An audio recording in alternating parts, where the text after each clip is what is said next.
when you are the district champion? Yes, you know, Steve, every time I can remember being in the playoffs, I didn't really give a whole lot of consideration to it. I thought we'd done a good enough job during the season to say, man, this is what we've worked for. And you know, when it's lose or win or go home situation, I don't think you have to say too much. There might be an occasion if there's somebody really down. You know, I would look maybe the other district in this, the other two teams from these two districts playing tonight.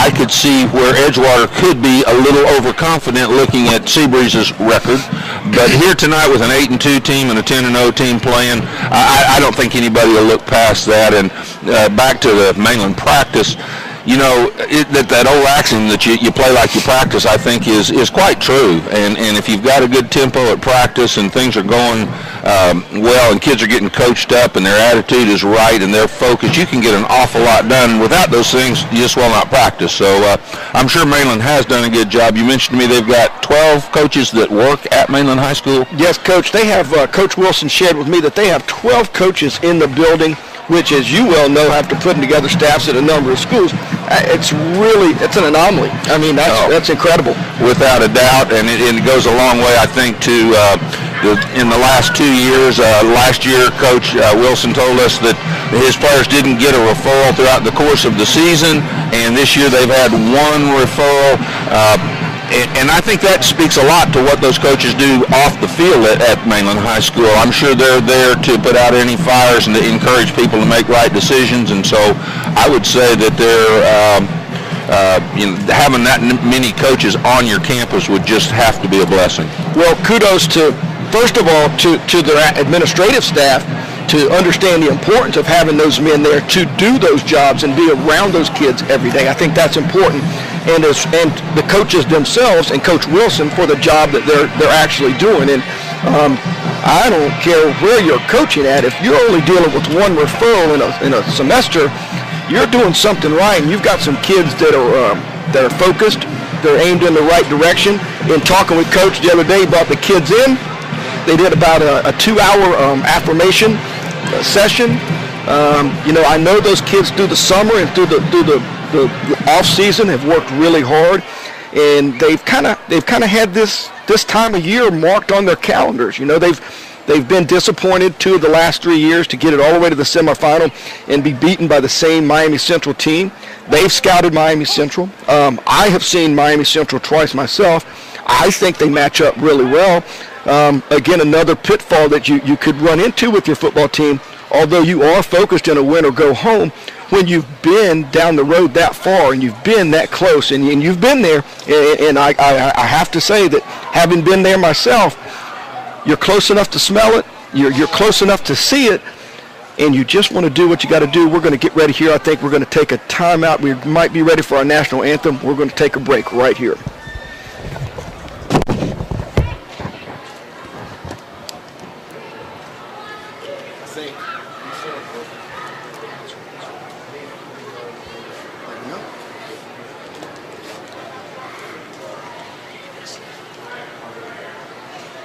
I didn't even know there was a clock here. You can't really see the clock that well over there. It gets a little skewed up over there when you... That's better.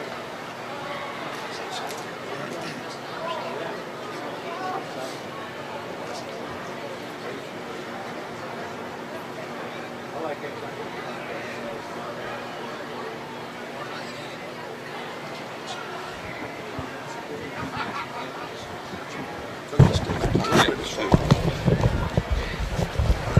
Hey, we're back after a short break here with Coach Yoakum. I'm Steve Allen.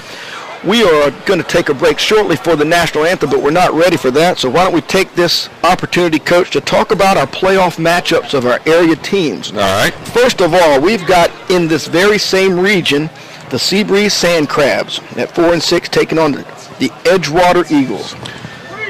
SEABREEZE, well, here comes the national anthem. So we will stop this time and they will play it.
Back to the SEABREEZE Edgewater game over in Edgewater, Florida, which is in the, kind of in the center of town, I think, over there in Orlando.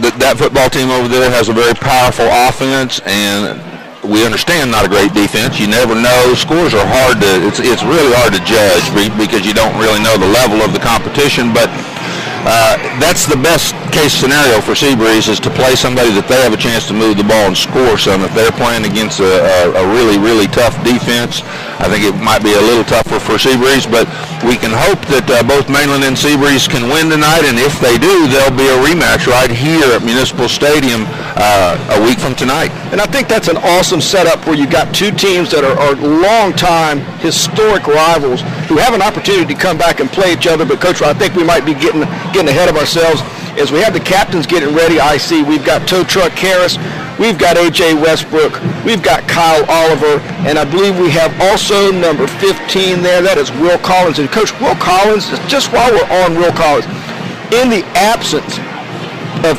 Kalo Hanna, who could be back tonight, was at practice moving around a little bit the other day, but Will Collins has done an excellent job. I can't say enough about that as the captains meet at the middle of the field. And let's continue on. FPC goes to Lake Mary. FPC is a runner-up, and Lake Mary is a district champion. You know, Coach, that should be a really good matchup. FPC's got Keyshawn Bird, the leading rusher in the area, has rushed for 16 or 1,700. Let me get that right. Let me get it exactly right. He has rushed, wow, he's rushed for 1,344, and he is something else, Coach. I think is the best running back in the area. They'll have their hands full tonight at Lake Mary. What about DeLand and First Coast? Well, I understand First Coast has an outstanding quarterback, and they're either 9-1 or 10-0, I believe. Steve, 10-0, and it's DeAndre Johnson. He's an FSU commit.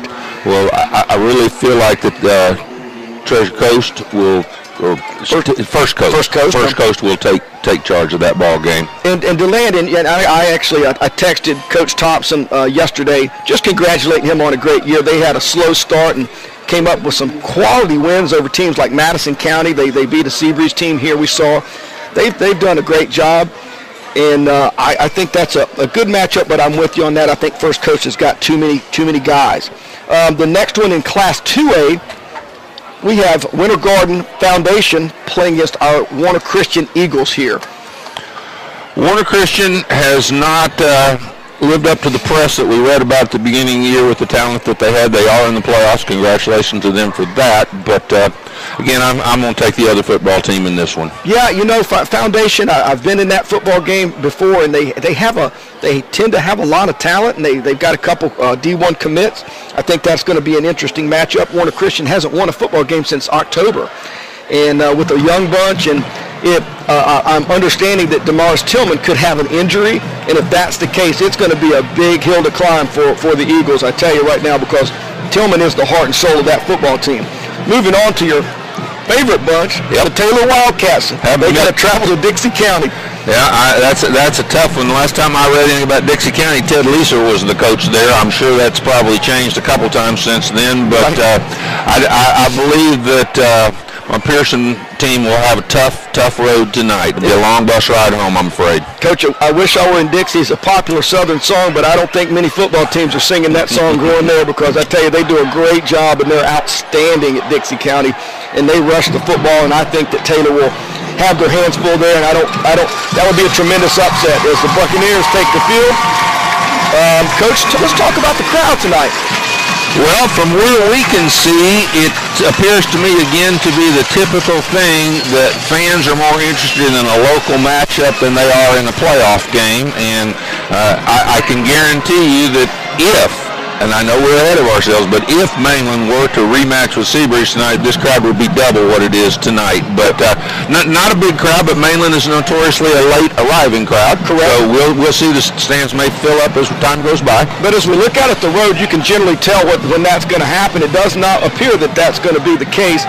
And one of the things that takes place with that too, Coach, is the other teams, there are only, 4 area teams that are playing or whatnot, and those teams get either put out or what, and other schools bring people and fans, and it adds to the whole allure. So it looks like the Buccaneers are getting set to receive, and it should be Angel Puente for the South Lake Eagles, teeing it up in the middle of the field and getting ready to get this thing started. Coach, I'm excited about this. I am excited about this too, Steve. As you well know, this is what everybody lifts all the weights for in the summer. We see that on the NFL highlights. We hear people talk about it all the time, but playoff football is just, in my estimation, there's nothing like it. It's awesome. I explained to both coaches as I talked to them on the field before the game here how big a difference the 2 feet between us was, and all the internal strife that you've got going on as a coach right now, getting ready to kick this thing off, and we're set to go.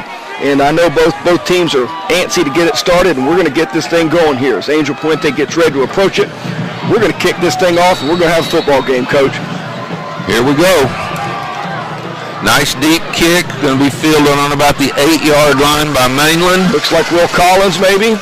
Will is upfield, reverses his field. He's got some green grass in front of him, and Mainland's field. That's number 19. That may be Westbrook. Westbrook, Coach, and it's a good return. They're out to the 34-yard line. Mainland will take over right there, and we get to see our area leader, Denzel Houston, and what a year he's had, Coach. Denzel Houston is just, his quarterback rating is 193. Which is just off the charts. 2,100 yards, 25 touchdowns to only 5 interceptions, and he's just been exceptional. And he's just a sophomore. I heard a lot about him last year. I saw him play a little bit of wide receiver on last year's team, came in and got a little experience at quarterback, but this has been his show this year, and we have a hold on the play.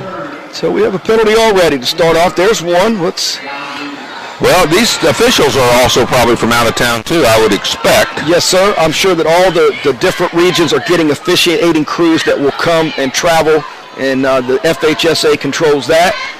I always felt that the pace of the game picked up when you got to the playoffs. They seemed, the good crews seem to get the ball spotted and get you ready to play, and you better be ready to go. They sure do, and one of the tough things with that is you don't know how to handle, some of those crews because you've handled them before.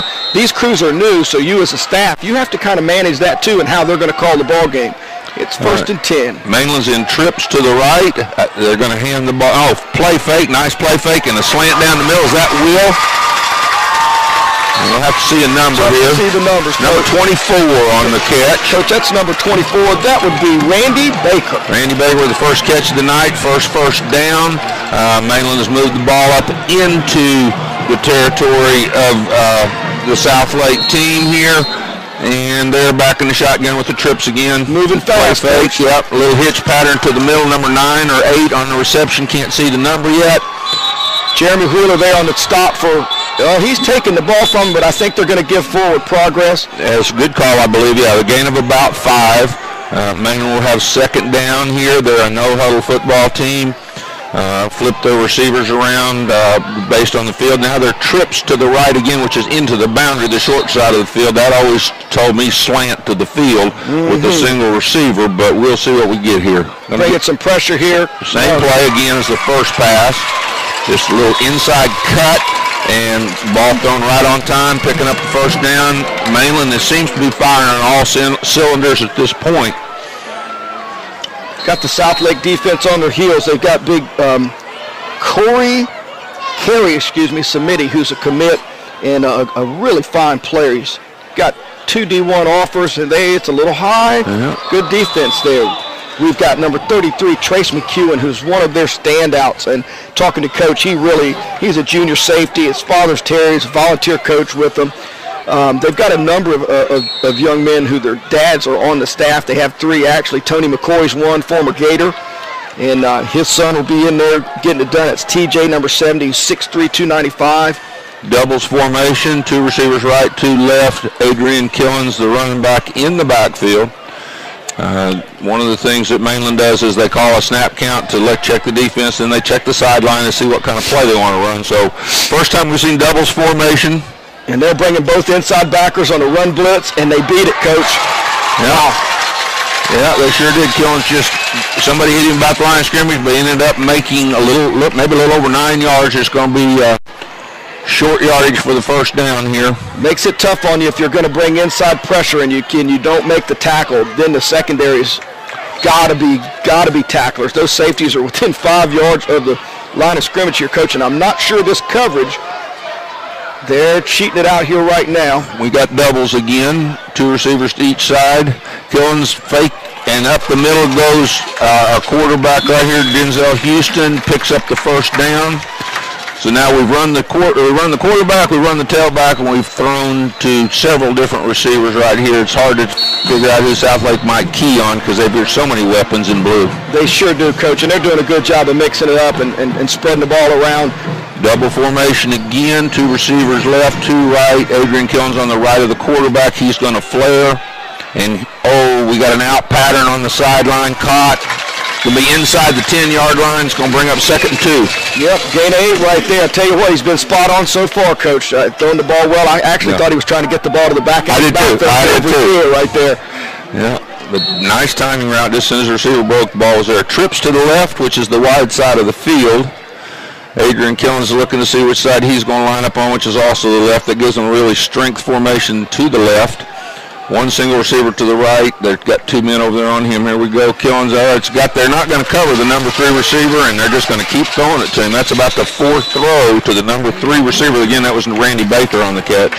Well, they're bringing 2 and 3 backers at a time, and they're leaving some soft areas, and those wideouts are doing a good job of getting in there. And Mr. Houston's doing a fine job of finding them right here. In Mainland, we're 3 minutes in. We're not even 3 minutes in yet, and Mainland has matriculated the ball all the way down to the 3. All right, we got trips left, ball in the middle of the field. Here comes Killens with the run, touchdown Buccaneers. Coach, that was pretty efficient right there. Yes, it was. Hardly any mistakes other than the hold on the kickoff return. This is indicative of what was going on at practice, just like you alluded to earlier. You know, you practice like you play. These guys have come out, they're firing on all cylinders, and they are getting it done. Mainland comes out in their muddle huddle. They've got 3 linemen and a receiver to the left and 3 to the right. Then they're going to shift in for their extra point. Pete Baudette in to kick. He's 33 for 34. Make it 34 for 35. And the Buccaneers are up with 9:17 left. It's 7-0, and just like that, Coach. Not even 3 minutes into the ball game, and the number 1 ranked team in the state is on the scoreboard. Well, we'll see now how Mainland's going to defend if we see DeVere from Southlake. We'll see what Mainland's plan is there. They typically bring their inside linebackers to try to bust up everything and try to mess up the timing. If Southlake can block those guys, it'll be just like you were talking about a while ago. You bring those linebackers against the option. If you don't get there, you can have some big plays run against you, but Mainland usually gets there. Well, one of the things that people tend to be leery about running the option against somebody who's much faster than you on defense. You have some make-up speed. You can get there. You can make some mistakes and get it downhill. It's not so much the pitch. It generally is the dive component of it that kind of hurts you and how you can pop on him. You know, you got those safeties. We always try to teach our safeties we want to play pop to bounce, because the bounce you have a chance to run down. The pop, if you make a mistake and go to bounce and it's pop, well, you're out of position. Pete Baudette's got it left hash, 40-yard line, set to kick it off. We've seen a variety of kickoffs from Mainland throughout the course of the year. We'll see what they choose to do tonight. Worked really hard on special teams the other day, Coach. They're going to let this ball get on the ground. There's McEwen, 33, sees a little seam, gets it up to the 26-yard line, and Nick Guidetti, the quarterback for Southlake, will take over there, and we're going to see what kind of plan the Southlake Eagles have for this vaunted Mainland defense that's only given up 13 second-half points in the entire year, and I guess that's how you become #1 in the state. They have really lived off their defense. Their offense seems to be clicking, but we'll see how the defense goes here. Gaddet's there. It looks like he's joined with Hutchinson in the backfield. McEwen may be the other one. We got motion, and we're going to have a little procedure here. Everybody's just a little antsy trying to get off the ball. That's number 63 right there. That is Rice Armadi. Rice is a senior. And Coach, just checking the roster, this South Lake bunch has 24 seniors, Coach. You like that this year. You don't like it much next year. No doubt. But this year, that's what you're looking for, is that senior leadership. Here we go. And we've basically got what I would call a left weak, kind of situation. And we're just going to run power in there, running it down from the backside. Maybe a gain of 1 on 1st and 15. And we alluded to it all year. When you get these 2 and more than 10s and the 3 and 8s and 9s, these are just not manageable downs.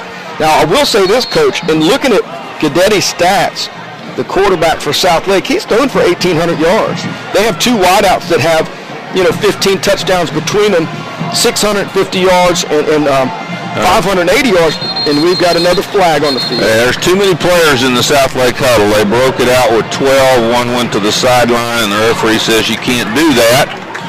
So they're going to be in a deep, deep hole here.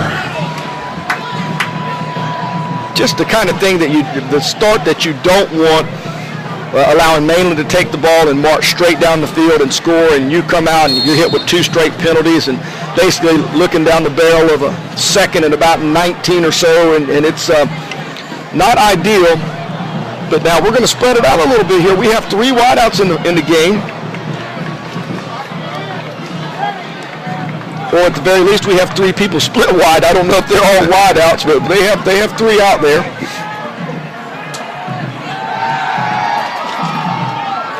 We're trying to throw a little bubble screen to the number 3 receiver. That's number 7, DJ Allen. DJ's 5'4", 147, Coach. I wondered if the South Lake team had weights on their program, because their offensive line does not look as big as some we've seen here this year. I've got 280, 280, 295, 280, and 290. Those are not the starters, but those are the biggest linemen that they have listed on their roster. Yeah, and I see big brother McCoy in there. He's got pretty good size. These guys are all seniors. They have 7 senior offensive linemen. Here's a little inside view. And the Mainland defense is there to corral it. And once again, we put ourselves in these situations, and just not manageable. And we're going to have a punt situation here. A scary time. I'm sure that the coach from South Lake, his heart is beating fast as Mainland sends 2 receivers deep. That's number 24, Randy Baker, and number 8. And number 8 is Wilford Taylor. Wilford has played a lot here in the absence of their injured wide receiver. Set to receive Brandon Walker's punt. Brandon's also a wideout. They get it off. It's going to get a good roll if it gets past him, and he collects it on the 41, and they've got a return here, Coach. Pretty good job of coverage there. South Lake does a nice job. Maybe 8 on the return, and Mainland's going to set up shop on the right hash on about their 49-yard line. That was kind of a middle return. Typically, you'll see Mainland's team and the defensive line, if you're watching the game tonight, watch them kind of peel out when they're returning the punts to set the wall. That's where the big hits come from.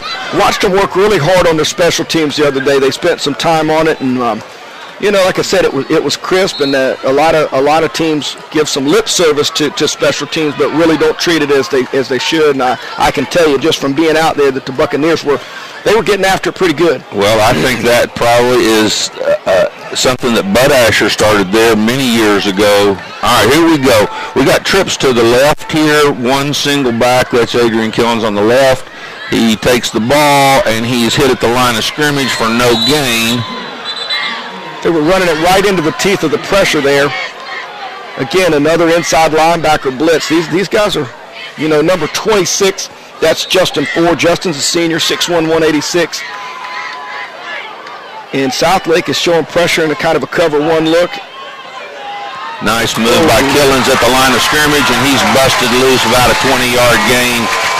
Going to be inside the 30-yard line at the 28, and first down. They are going to go fast again, and you don't need much of a crease for Mr. Killens to get to the house on you, and they were not far away right there.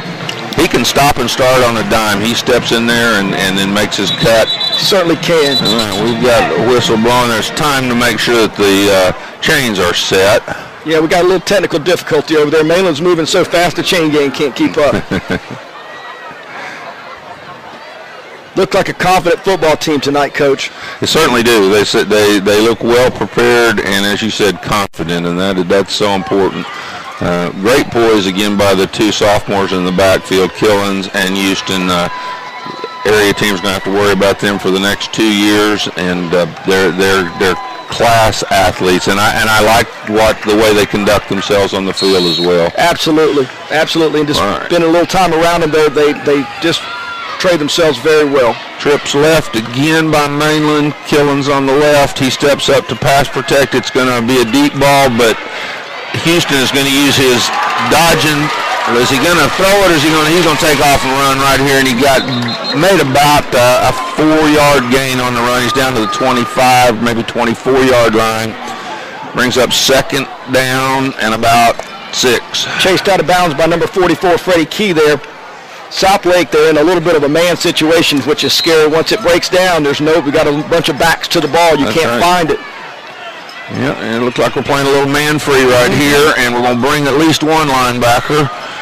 Mainland in their double set. They've run more than they've thrown out of this, and we've got a flag on the field by the side judge, offsides on the defense. Yep, Hunter Howard was up in there jumping, and I think what he did is he made Kerry Samedi jump himself and try to time that pressure up.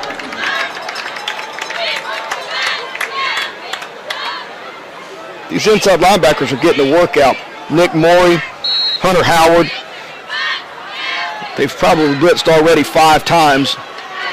And you just have to be careful to not blitz yourself out of a play, trying to blitz into one. Beautifully thrown ball off the fingertips of Wilford Taylor, I believe. Yes, it is. Going to bring up third and 1 here, it looks like. Brady Wheeler for the Eagles is there, the safety, and looked like he was just a little tentative, and he might have been able to make a play on that football right there. Yeah, he kind of pulled up in the middle. Pulled up and gave the wideout a chance to. I think the wideout thought that he was going to make the play. Got a penalty against Mainland. They're trying to decide whether to take it or not, and yes, they are. So, repeat second down, but we got a ineligible receiver. Downfield. Now, that might be loss of down. I'm not sure. Okay. I guess not. He says we're going to replay it, and here we go. It's 2nd and 5. Trips right for Mainland. All right. From the South Lake 24. He's going to tell us.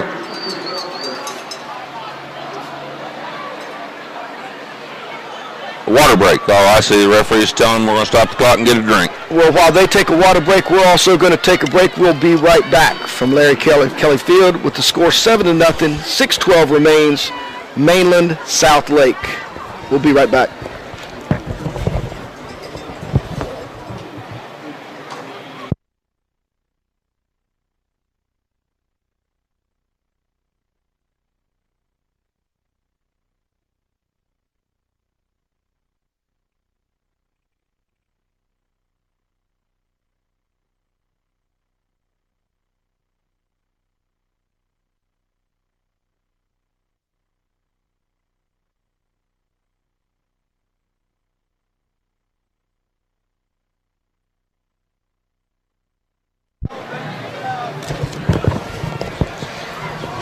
We're back.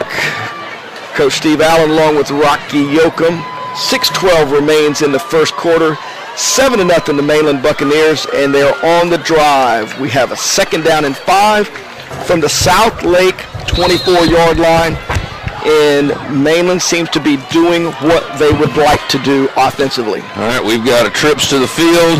Killen steps up to pass protect, trying to go to the single receiver on the left. Jump ball pass. Touchdown. Number 4. What a play by Cyrus Fagan. Cyrus Fagan. He just takes an inside release on the go. And the DB's in pretty good shape, but just cannot make the play on just a superior athlete. That's right.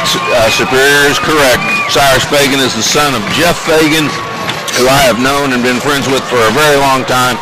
I'm sure Jeff is here tonight. He is still on the staff at Bethune-Cookman. They had a tough loss last night up at Hampton. But I'm sure Coach Fagan is here tonight to watch his son. Here we go with this muddle huddle look. Pete brought that in. And they're going to go. They're going to snap it. They're going to run a play. They're going to throw the fade route. Another jump ball just up and over. And we're going to get a roughing, I'm certain, on Nicholas Morey. A little bit of frustration by number 4 there on South Lake. You know, you've traveled down here and you start the football game and we're 6 minutes in and you're already down, 2 scores. And that's just a little frustration. They're going to have to find a way to thwart that and get back to trying to play some football. They need to get their offense untracked here, or this is going to be a long night for the Eagles. You know, if this is enforced on the kickoff, which I think it will be if it's a 15-yard penalty, I was raised that it was a cardinal rule that if you had a 15-yard penalty, you would always onside kick it because the gamble was worth what, even if you didn't get it, you were close enough. So if they mark off 15, Mainland will either kick it in the end zone or they could attempt an onside kick here. So we want to be alert for that. Got some new players coming in on the kickoff return team, so I would not be the least bit surprised if this wasn't an onside attempt. I see big number 10, Ja'Kai Polite, Coach, and I mentioned this to you before. He could be the best-looking guy in all of Central Florida in a football uniform, Coach. He can punt it. I watched him at practice run routes the other day. He plays defensive end. He is just a phenomenal athlete. You know, last night on the USC game, we watched Leonard Williams play, who's going to be a number 1 draft pick, probably top 5 pick. And I'm going to tell you right now, Ja'Kai Polite has at least that kind of potential. He really does. That's wonderful. That is good to hear. And I think that you're right about the risk here. I mean, you're kicking the ball out of their territory. 10 yards and they recover it. They still only have it on the 35. You've stopped them. You're 2 scores up. I don't think there's any doubt. There's no doubt at all. Is it one bounce up? And they're going to get it, Coach. Yes, they are. They can't advance it, but they'll get it. Just too easy right there. Pete Baudette with a superb onside kick. Beautiful. Second bounce comes up. It's like doing it against air, Coach. It sure is. I mean, that last guy over there on the end that got the kick, and that may have been Polite. I'm not sure. Yes, it is. He's walking off with the ball. His rule is don't let the ball go out of bounds. So he just sprints down the sideline and then squares up, and the ball took the perfect bounce, and he just grabbed it, knew he couldn't advance it, so he just held it up, and Mainland will take over, leading 15-0.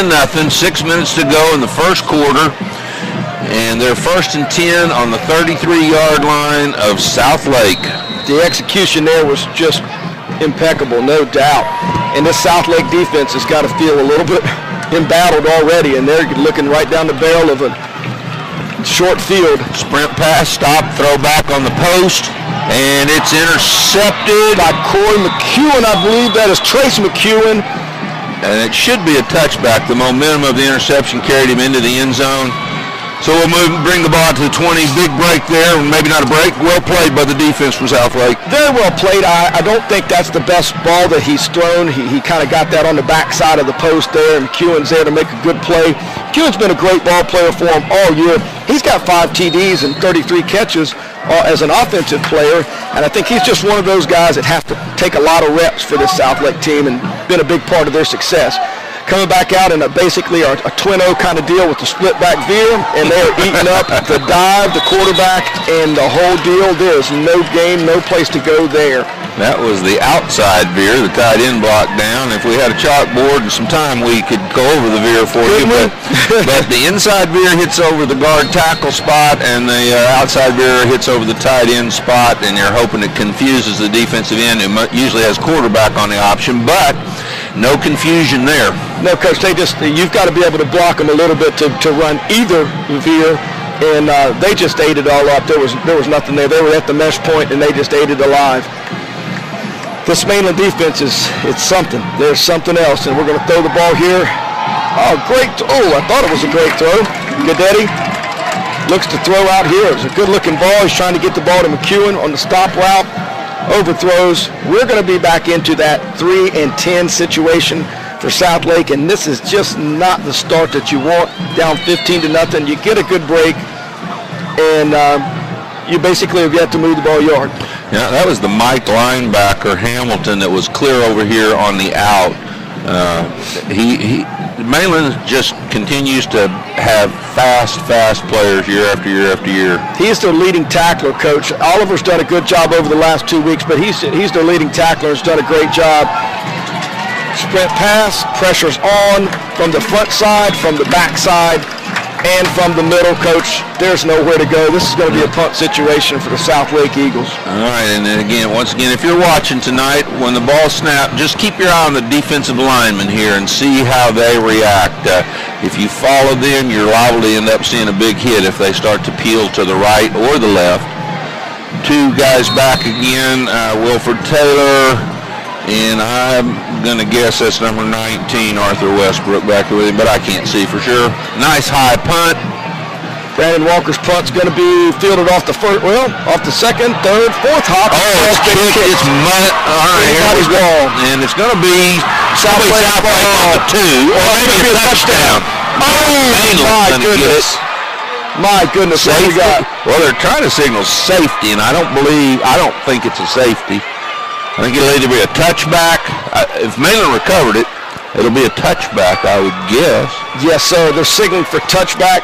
Coach Oakham, that ball, that football play right there covered 80 yards of the football field. Sure did. It was bobbled, it was dropped, it was fumbled, it was kicked, and I believe that you are correct in your call. I think this should be a touchback. That will mean, if anybody makes a high school bloopers film, that play will be on it. That play will be on it. Southlake had their opportunities right there. They had an opportunity to recover it about the 2, and then it scored it out again into the end zone, and I really thought that they were going to be on it, and then the Mainland player who we could not see just got in there and just got to it. That is such a break for the Mainland Bucks right there. That's something Southlake really needed, something good to happen, and that could have been it, but it didn't, so the Buccaneers will take over. They're going to go trips to the right. Adrian Killens is right now lined up on the right side of the quarterback. He may move if they change the call. We'll see. Number 1 team in the state takes the football again, having already scored 15. More inside pressure from Southlake. Here comes Adrian Killens. Nice move outside. Good contain there by the corner. He made about 4. If you can hold Mainland to 4, you feel pretty good about that. That's Chris Freeman. Mark Woolham, the head coach for Southlake, coach, said that number 9, Chris Freeman, was his biggest surprise this year. He said he's played great for him. He's somebody they had to replace their secondary, and he said he's done a really nice job for him. Again, trips right, fake that same play, throw the little bubble screen right there. Southlake rallies to the ball, and they're going to bring up a 3rd down, see if they can stop the Bucks here. We got about a 3rd and a long 2. I'll be looking for that pretty soon against that man coverage. It's tough to throw that little stop route or the little bubbles. They're going to give them a bubble go, stop and go. They're going to give them that and get behind them, Coach, because it's just tough to play both of them that tightly. Here we go. We're going to fake. Houston keeps the play alive, scrambles, and he's hauled down for a loss of about 4, so it's going to bring up a punting situation. That'll bring in Polite to do the punting, and the Southlake team stops Mainland for the first time tonight, 15-0 with 3:40 to remain in the first quarter. Hunter Howard in there on that stop. They did a nice job of containing the cutback once he scrambled, and that's where Mr. Houston has made a lot of hay this year as far as just getting out, breaking contain, finding receivers down the field, running for big gains. And Ja'Kai Polite, one of the most phenomenal athletes in all of Florida, I think, is in to punt the football for the first time tonight for the Buccaneers. Deep to receive. I think we have Trace McEwen is back here again. Trace does just about everything for the Southlake Eagle team. Good high punt. Signal for a fair catch right here. So, it's number 3, actually. It's Brandon Walker back. Does a good job on the fair catch. Southlake's going to set up shop here. It appears to be on about the 48-yard line. Best field position of the night.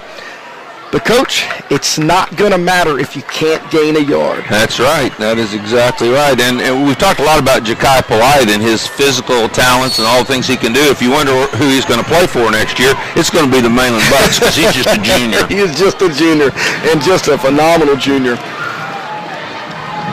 We've got 3 wideouts in the game and in their veer setup. Let's see what they've got.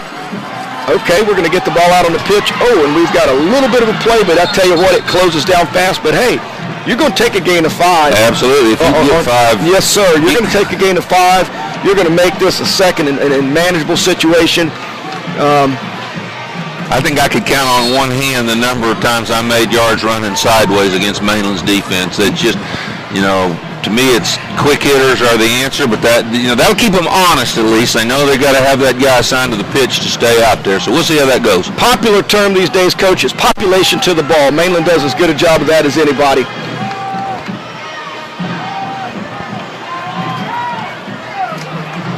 Wow. Coach, they're still trying to run some veer here. Yes, and we got a flag. I'm not sure what. Side judge coming in. We're having a little conversation. As you folks are watching the game tonight, when they run that veer, you'll see the quarterback just take the ball and work right down the rumps of those offensive linemen, and nobody can get knocked back, or he can never get down the line to make the handoff. So they're a well-coached veer team, I can tell you that. Absolutely. It's just, you know, at some point the personnel's got to take over. Got a 5-yard penalty against Southlake here. Repeat second down. Schemes are wonderful, and you can do so many things. You know, there's a lot of ways to draw it up and to go about it. And at the end of the day, you can execute well, and if you can't block them, it's just not going to matter. And right now, Southlake is just struggling to block them. I think their 3 wideout set here is maybe their best option. Mainland's got into a little bit of a split look here with their 50 front, and we're going to throw the pop pass in the middle. McEwen with a great throw. It's a great throw and catch. It's a first down for Southlake. Just a little pop pass off the veer. You know, I guess it's a great call when they're in there crowding it up, and every time you put it in his belly, there's 4 guys there, and generally those linebackers are coming to help on that, so they can't support the secondary on the little seam route, or the dump, as we would call that. I don't know what you call that, Coach, but they're going to have to find some of those ways to move the football. You know, it appears that on this drive, Southlake kind of is getting their sea legs back here a little bit. They were shocked early in the ball game, but this drive has been a nice, consistent drive of run and pass. Had they gotten the fumble and maybe gotten something there, it could be a completely different gig. But they're going to have to finish this. You know, getting first down sometimes feels like an accomplishment against this defense. Going to have a delay. Going to have a delay, and you just can't. You can't do it. And Coach, I would wager to say that they don't have 7 plays. Right. You know what I mean? And yep. You'd like to think that you could find one of those 7, get that call in the game. We're going to wave that off. Had a flag on the field.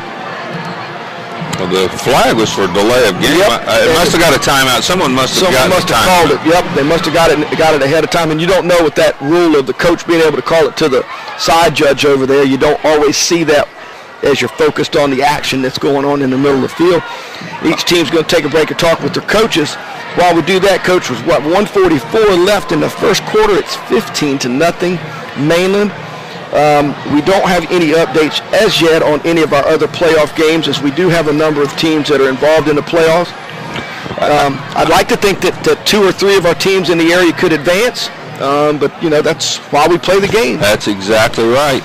We've got 1st and 10 here for Southlake.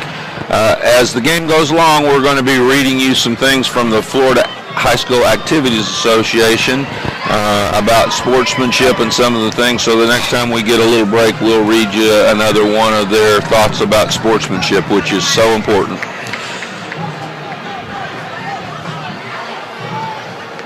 Southlake back to work here. 1st and 10 from the 40-yard line of Mainland. Nick Gadetti surveys the field. We've got a little motion. Change the formation a bit. They're going to throw it, Coach. It's a little halfback pass. Look, nobody was open. He broke. Oh, if he could have kept his feet, could have gone on down the sideline. You're right. It was halfback pass. Mainland was not fooled. Brandon Walker, number 3. They just motioned over there like they were going to overload it, and they tried to throw. I did not see downfield if he had a man open, but Brandon Walker had no chance. It's just everything happens so fast. against this Buccaneer defense. You've got to get it done right now, because the longer it takes to develop, the more people that are going to be around the guy with that brown thing. You're so right. All right, here we go. 2nd and 10. Got Walker and DJ Allen split to the left. Guidetti's joined by Hutchison. And we're going to throw he's got him, Coach. If he catches it, yes, he had him open. Walker. Good, pretty nice ball. Walker kind of got twisted around there a little bit. I think he was late in finding it, Coach. Yep. He was just late in finding it. It was a great throw by Guidetti. Again, you can't have a kid that's thrown for 1,800 yards in a veer type offense. They've made some plays through the air, obviously. Yeah, and a good speed there, because that receiver was behind the Mainland corner, and you don't see that very often. Coach, you really don't, and that's a great point. You know, that there's just a handful of times we've seen, even with American Heritage, which that was the only offense that they really had, was to throw the ball deep. With the great talent they had, they didn't get behind these guys. Got to play here, Coach. Yeah, sure do. Nice read by the quarterback. He kept it. It could have been a face mask. It looks like it's not going to be called. It's going to bring up 4th and down. I believe it's 4-down territory here for South Lake. Yeah, I don't know why it wouldn't be. You're outside of field goal range here, and they're coming to the line of scrimmage. They've got one for it. Again, they break the huddle with Hutchison and looks like Brain in the back with him, 22. Yep. Making a call. They're going to throw the football. Oh, it throws the stop route. Backside, nice catch. Backside shoulder, Coach. That's good football right there. That is. Well, you're not 8-2 without being able to do some things pretty good, and that was pretty good right there. Yeah. Coach Willem's daddy played quarterback for Kentucky in the 50s. He is a Kentucky guy. He's from Pikeville, which is right across the line from Virginia there, and he's not far from where I'm from. And Kentucky's got a long history of throwing that thing around. And I think Coach Willem, who's also his brother, was the head coach at Union College. So he spent time there. He worked with Bud O'Hara at East Ridge for 8 years, and got a little toss play. They're trying to get it outside. They may get 1 or 2. I can't really see here. Looks like the ball's going to be on about the 15-yard line. Speaking of Bud O'Hara, he was the head coach at Madison County when I took the team up there years ago. Didn't know that. Yeah. Bud O'Hara's a fine football coach. Really good football coach. When Coach Willem was with him, he said he had some buddies that tried to tell him he was making a lateral move. Said he went over there with them. He said all they did was win 34 consecutive regular season ball games, and Bud O'Hara did quite a good job at East Ridge. All right, folks, FHSAA Sportsmanship Promo. Sportsmanship is having pride in your school, your team, and yourself. Sportsmanship is respect for the game and those who play it. The Florida High School Athletic Association reminds you to take on the responsibility of good sportsmanship. Play strong, play hard, play fair. This message is provided by this station and the FHSAA. Quite an undertaking by the FHSAA, these playoffs. You know, my goodness, yes, 8 classes now. I've seen that grow from, I believe there might have been 5 when I first moved to Florida 30 years ago, and only the district champions won. I think one of the biggest pluses that they did was to let the runner-ups advance in the playoffs. Absolutely, and I think it's a good rule. I mean, I think that it's money-driven to a certain extent, and there's some revenue there. But what it also does is a participation component to it. Well, it just keeps your keeps your hopes up. Mm-hmm. If you say my main purpose is to go to the state playoffs, and in the second week of the season you already see that's done, but when you can fight for that runner-up job, that keeps everybody's hopes up. So here we go. We're starting the second quarter. It's 2nd down from the 15-yard line. 2nd and about 5. I formation for the first time. Walker and McEwen split left. They're the 2 main receivers. And I tell you what, they continue to try to get the football outside. And I understand that you have to try to get the football outside a little bit to keep them honest. I just don't see them making a living doing that. This is a defensive lineman, Kevin McCrary, running that down from the inside. And you're going to have to slow them down a little bit to get it there. It's awfully tough against quite an athletic team. Yeah. We just took all the plays that went sideways and just marked them off the board when we started to play. Sometimes I called them later on because there was nothing. The inside plays weren't working either. But right, and that's what a great group of defenders can do to you. When you look inside there and you got Walker, McCrary, Polite, and Brunson, that is pretty sporty, I will tell you. And then when you take Hamilton and Oliver, line them up behind, and that great group of secondary, who are all Division I type players. We got a fade route, coach. He's got to play here. Boy, what a nice ball. Man, I'd like to see him put both hands on it, but nice throw. It was a great throw. It's the second one of those he's done. Again, Nick Guidetti is 5'10", 150. He's a senior, one of 24 seniors on this football team. So South Lake will probably be back to that kind of a rebuild kind of deal next year. They have 24 seniors, 12 juniors, 2 sophomores, and 1 freshman. Wow. That they have listed on their roster tonight. I look for Evans and Hutchison to be in the backfield with Guidetti. Oh, we got a tight end in the football game. Pop pass again. Oh, we're going to get a penalty here, and there was really no reason for the defender to put his hands on the back. Nope. And they're going to get him with that. That's number 4. They're trying to get the ball to Nicholas Moray. It's 5'10", 212-pound senior. Well, ever since that punt that was pushed all over the field and finally into the end zone, since that time, South Lake has held their own defensively and on offense as we move into 11 minutes here to go in the second quarter. And you made the point, Coach. You don't win 8 of 10 of your football games and not have done some good things and had some confidence and some good things that have happened to you through the year. And I think you're right. I think they're just now realizing that this group is not. I think that should bring it to a first and goal. The down marker still says 4. I'm sure they'll get that fixed. They'll fix that, Coach, because it's going to be first and goal from the 8-yard line for the South Lake Eagles. It would appear that Moray has come back in the ball game, and they're going to be in the eye, Coach. Only thing we've seen from this is toss sweep. I saw him run a lead in practice. Here's the lead. Yep. Nice bounce, nice cut. Excellent job. Yeah, that's right. Good Robinson's first carry tonight, number 21. Like you said, just a lead play out of the I formation. They bring in big Nick Moray, who's 212 pounds. And we've got an Eagle injured. And big Eagle.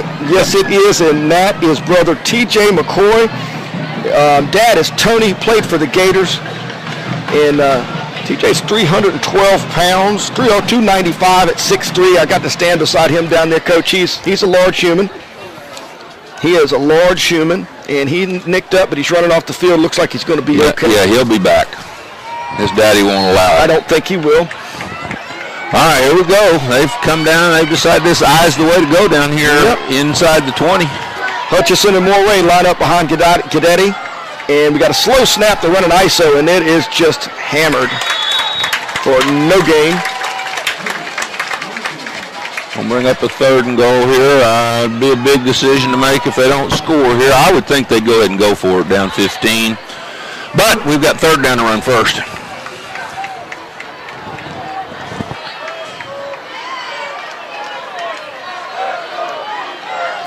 Eagles need something good to happen for them here. They need to punch this in. They're going to stay in the eye, Coach.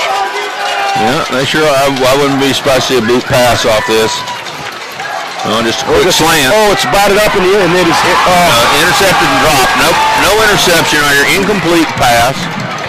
I thought they might play action that, but it was just a little quick slant out there. Well defended by the corner. Ball tipped up. Linebacker couldn't come up with it. What a great play, and I can't tell if it's Brunson or Harris. It's one of those defensive linemen stopped short, got his hands up, and created an interception opportunity for the secondary there. They don't come up with it, but puts the Eagles into a 4th down situation, and they're going to come back out. They're going to stay in the eye. I would call that twin-o. Is what I would call that, twin-o to the left.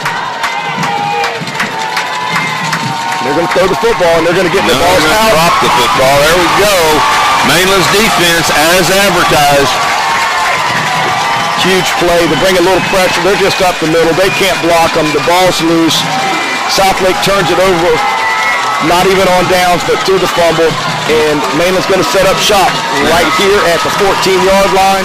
And any momentum that the Eagles had kind of set up and garnered there, they've kind of given back to the Buccaneers, and then not that the Buccaneers need any help. No, they do not, and that will be up to the South Lake defense to see if they can hold Mainland down here in this end of the field and See if they can get the ball back for South Lake. Mainland is going to come out with the one wide receiver on each side. Looks like we're going to have trips to the left. Adrian Killens on the right of the quarterback. And we've got a tight end this time, so we've got tight end and 2 wide receivers left. Killens on the cut, one cut upfield, and makes about 12. Lightning, Coach. He's lightning. You coach a lot of players, and the way I coached that was just tell him make one cut and live with it. And boy, he does. He just goes when he sees some daylight. He plants his foot and gets upfield. The good ones all look like they're running on a rail. Yep. They just look like they're just running on a rail. Again, the tight end speed option to the right. Pitch well covered there by South Lake. We're going to have a loss of yardage here. It's going to bring up a second down from the 22-yard line, it looks like. 26, Justin Ford getting out there on the pursuit. Nobody fooled there.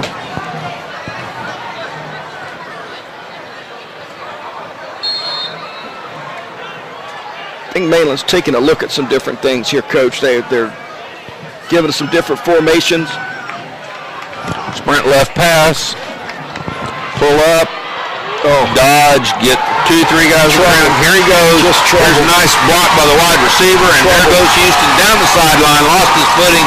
Going to be down on about the 38-yard line, it looks like, of South Lake. It's going to be a gain of about 45. Yeah, it's as good a math. I won't argue with your math. And Coach, we've got laundry everywhere on the field, right around the 47-yard line.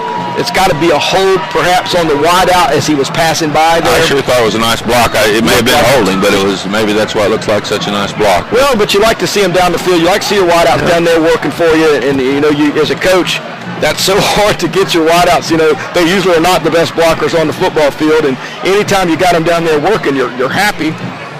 Well, I'm sure those guys that practice every day see Houston make the scout team buckle their knees, and they get a lot of practice seeing the scrambling quarterback. So nice job, well coached, except we got a hold on it. So we're going to back it up. It's still going to, I believe, bring up first down for them. We'll see where they go. It's going to go all the way back. Wow, this will be an interesting penalty when they call it. Coach. This is... Maybe they called it, and I didn't see what the signal was because I don't see them preparing to tell us anything. Going to replay the down.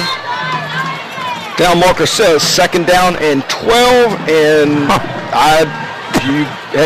you got me on that one, Coach. I'm not certain. We got no call, got no notification. Trips left, Killens up to block. Nice pickup. Houston shows his poise. Oh, and he tries to throw it at the very end. It's not going to be grounding because number 4 was coming back to the ball. And so it will not be a grounding, just be an incomplete pass. Coach, that's Nick Moray again, and Nick Moray has been in at fullback, and now he's doing a good job of pressuring the quarterback, playing some snaps along with Hunter Howard in the inside there, 51 as well, and Justin Morgan. They number 6 doing a good job. Hunter Howard, as we've heard his name a number of times. I just got to believe they're going to attack this Eagle secondary. Deep ball thrown by Houston. Nice interception made. That is Trace McEwen, Coach, his second of the night. Trace McEwen has, again, been one of the centerpieces of their success, and you can see why. Absolutely. Good, just a knack for the ball, great position, go up and get it at his highest point, all those things that you try to coach, and he can do them. Well, I really felt like they were going to try to attack the secondary, and really the only thing they've kind of done is just kind of released them down the field and kind of thrown it deep, to be honest. The patience and the pace that we had in the first 2 series through the Mainland offense has kind of gone out the window a little bit as South Lake's had a little success. Coming back out in their split backs, tight end in the ball game.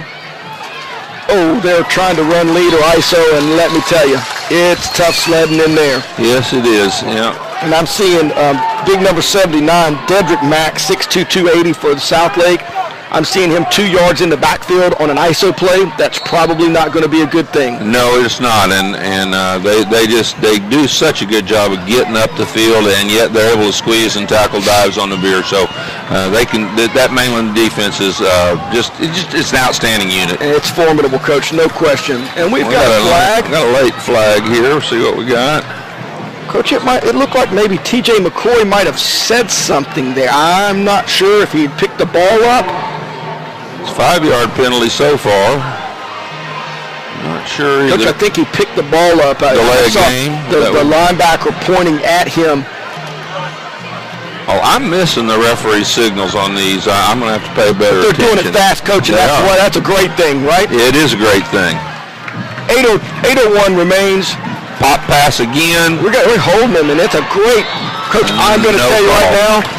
If that was interference on the 3, that was definitely interference. That right there could get you charges in the real world right there, because they are all over. They mugged him. They are all over number 15, Alex Gonzalez.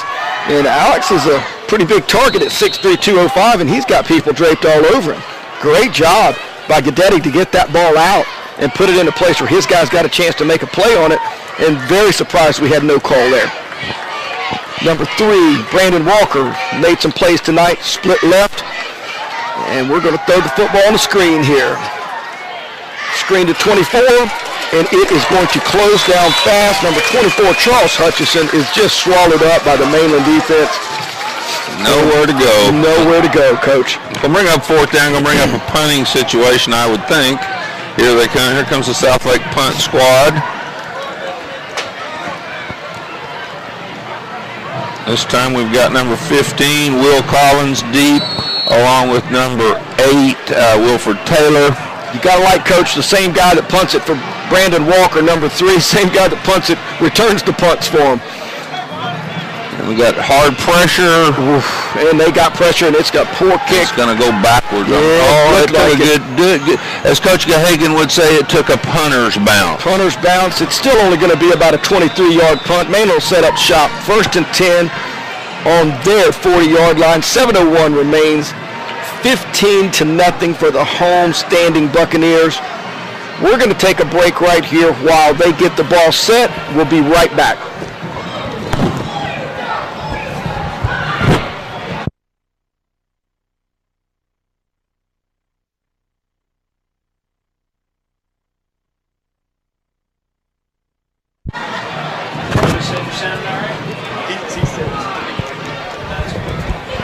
Hey, we're back to live action. Coach Steve Allen here with Coach Rocky Yoakum.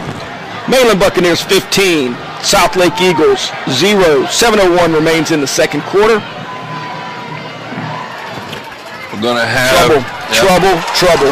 Killins looks like he's You're not going to catch him, no, Coach. He's gone. You're not going to catch Adrian Killins. He's going to bust a 63-yarder right here, Coach, I believe, a 67-yarder, and the Buccaneers are back in the end zone. Yes, they are. That's going to bring the score 21-0 with the extra point pending. And, you know, when I was a coach back in Oklahoma, I always felt like if we had a good sprint relay team, if we had 4 guys on the sprint relay team and they were competitive and they were football players, we had a chance to have a pretty good football team. And Mainland could put 12 different guys on their sprint relay and probably qualify for the state meet. It's interesting in that, you know, the track success at Mainland has never matched, say, the basketball or the football success. And you're right. When you have those athletes like that and they will compete, and it makes them better in all the sports. And they've got a muddle huddle again. Well, we're going to go again. I think they are. And they're going to throw bubble screen out of it. Played well by Southlake, but it's not over. That's Kyle Oliver on the reception, Coach. Yeah, I believe it was. He's tackled at the 3-yard line. Extra point, no good. So we've got a 21-0 ball game with 6:47 to go in the second quarter. I'll read you another one of these. We have several to read to you here this evening. Once again, on the subject of sportsmanship, tonight's game in the FHSAA 2014 Class 6A Football Championships is sponsored by the Florida High School Athletic Association. The FHSAA is a democratic organization with members of more than 780 and seniors, high schools, all committed to ensuring Florida's student athletes can compete fairly and equitably in an educational environment. The Florida High School Athletic Association building leaders throughout the team through teamwork, sportsmanship, and citizenship. And once again, Coach, you're watching and listening to the FHSA Football Region Quarterfinal from Larry Kelly Field. Produced by DoubleDEntertainment. Find us on Ustream at DoubleDEntertainment. And here we go. 6:47 remains, 21-0 Mainland, set to kick it off. Coach, the Eagles need something good to happen for them here to try to stay in this football game and can keep it competitive. Ball's kicked, it's going to be fielded about the 11.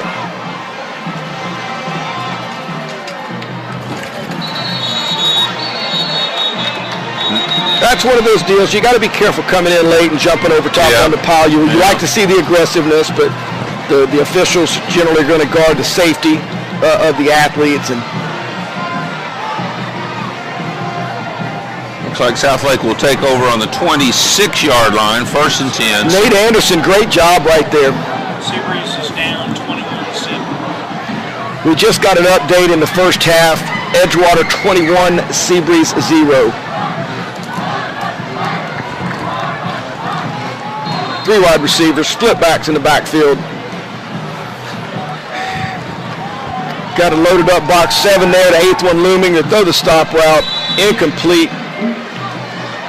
Would appear to be number 21 perhaps. Leonard Robinson can't come up with the play, or is that 11?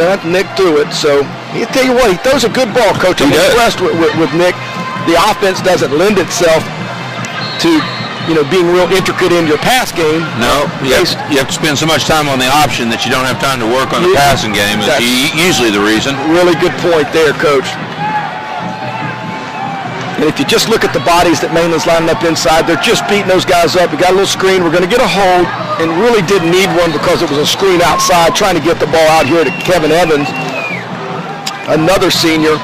And you're trying to get it out quick in the screen type situation, and it looks like we're going to get a hold in the area of a hold. It is a hold, and just doesn't seem to be any reason to hold in that situation. No. You want to block long enough to make sure that the quarterback can get the ball off, but you don't want to grab anybody on one of those kind of plays, that's for sure. Got a beautiful night here. I would say the temperature's probably low 50s. I would say you're right, and it is a beautiful night. We have a great vantage point here that Double D Productions has set up for us. Great fresh air. We're kind of like we're in the crowd. I love it out here. You get a feel for the game instead of being locked up in the box upstairs. So you can kind of feel the electricity in the air down here. I like it. Absolutely. It's playoff football. Everybody should be excited.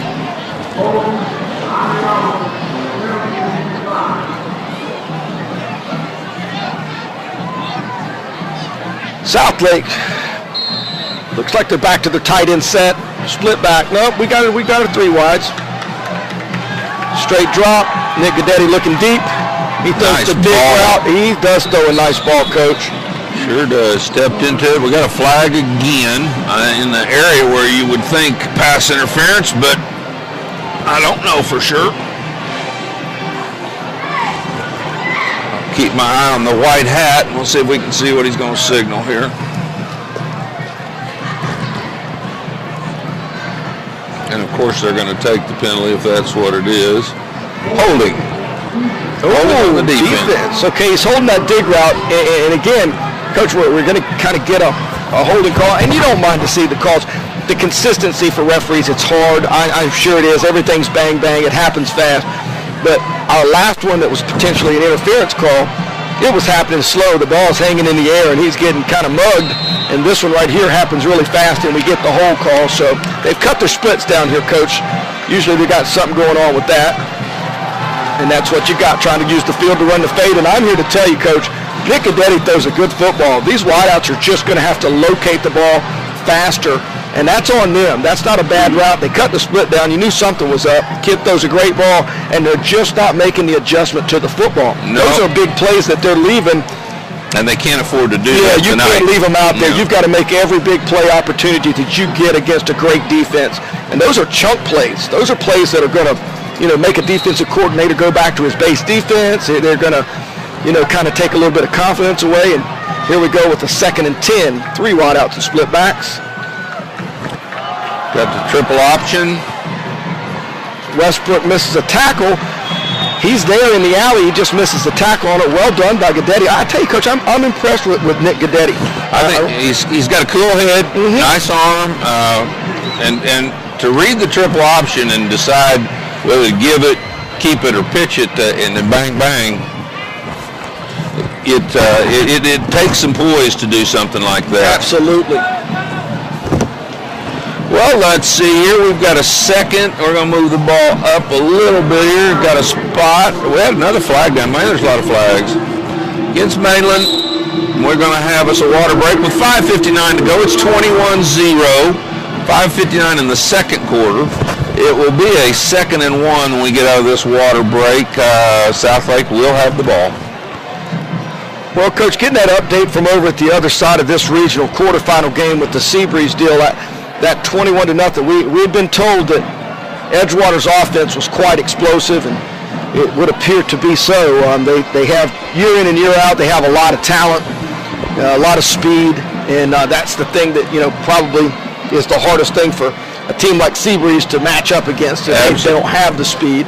Absolutely, and for those of you who don't follow the playoffs or how it all sets up, Edgewater was the district champion in the same district that Southlake is in, and I believe that Edgewater beat Southlake 55-44 or something like that for the district championship. So the winner of that ball game, SEABREEZE Edgewater, will play the winner of this football game, Mainland and Southlake. And I would believe that football game would be played right here. If Mainland wins, absolutely. Mainland will host if they win. Drop back. We got inside blitz, Oliver. They just haven't seen that one all night, Coach. They just, on the 4th down, on the goal line down here on the fumble, that's the same blitz they ran, just kind of a guts kind of scheme. It's the same deal. The guard in the center, they got to get their eyes up, and they've got to pick it up. Travis Rowland, one of the defensive coordinators, and Coach Brown, the other defensive coordinator at Mainland, may have seen something on film in their pass protection that leads them to believe that they're going to have an empty A gap they can run somebody through, and twice in critical downs they've done it. Yeah, absolutely. And the offensive linemen are just going to have to do a little better job up front, or it's kind of a sieve right now. Man free, well, I don't know, that looks like a cover 2 look now. He throws another good ball, Coach. What a nice catch. Number 3, Brandon Walker makes the play finally on the fade route.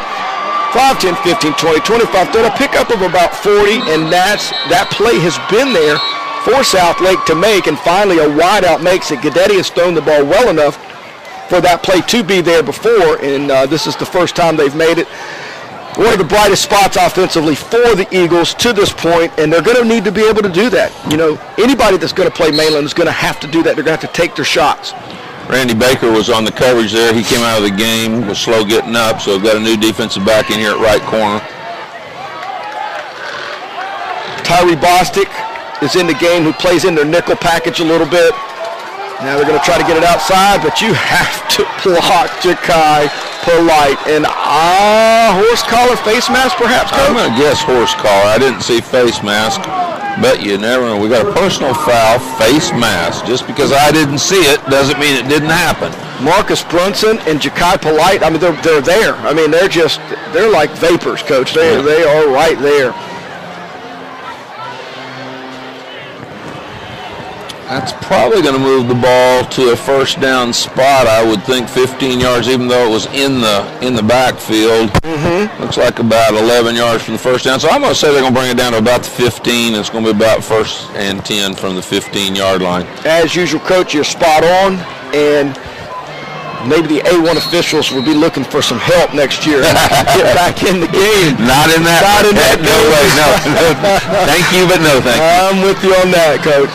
All right, setting up shop. They're going to draw back, though, the fade route, and they've got him again, Coach. It's a touchdown. It is. This is like what? Just right in the bread basket. I mean to tell you, throw. Great throw. Brandon Walker on the reception. Touchdown from 16 yards out. Nick Guidetti throwing what I believe to be at least his 8th TD pass of the year, and he is.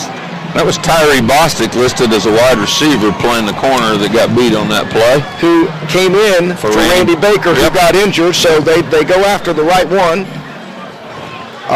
Tyree's dad played for me at Atlantic and was a good player for Tommy. You're showing your age. I know, Coach. I'm actually just telling it. I could show it, but we're not on, but they don't have cameras. Well, 21-7, 4:32 remains in the half, and we've got a football game, Coach. Yes, we do. Yes, we do. Good for Coach Woolham and the Eagles to just kind of stay in there and battle. And like you said, you're 8-2. You're not 8-2.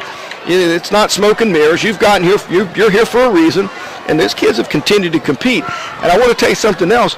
I'm a little surprised that we didn't get a late hit to tack onto that, which would give South Lake the same opportunity for onside that Mainland had before, because that ball was caught in the end zone, 2 steps, it's over, and we kind of drug him to the ground. But, you know, I see Coach Wilson having a conversation with Coach Rowland, and I know how those conversations go when you're the secondary and the defensive coordinator coach, and the head coach wants to come down and chat with you after touchdowns been scored. It's probably not, can we get together after the ball game and get some pizza? You are absolutely correct. South Lake will kick off to Mainland. Mainland's deep receivers are on the 10-yard line, not anticipating a deep kick at all. And Coach, not being as skilled at this as Coach Gahagan, but do I dare say the first touchdown in the season in the first half against Mainland? Their defense? Yes, because I think that long run early in the season was a picked up fumble. And we got a deep return here by number 8. That's Wilford Taylor. Wilford runs the ball back across midfield to the 40-yard line. Mainland set up. Mainland didn't drop their head on the touchdown either. They just bowed their neck and decided, let's get right back in this thing, and they're in great field position. And now we'll see what Houston and the Mainland Bucks have to offer here. 4:22 to go in the second quarter.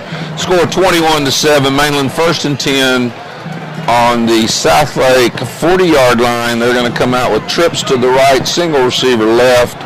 Adrian Killens on the left of Denzel Houston, sophomore combination running back, quarterback, waiting for the referee to mark the ball ready for play, and he did. So here we go. Wilford Taylor is the solo guy out there, and he is singled up with outside leverage. An inside route out of him would be nice. There we go.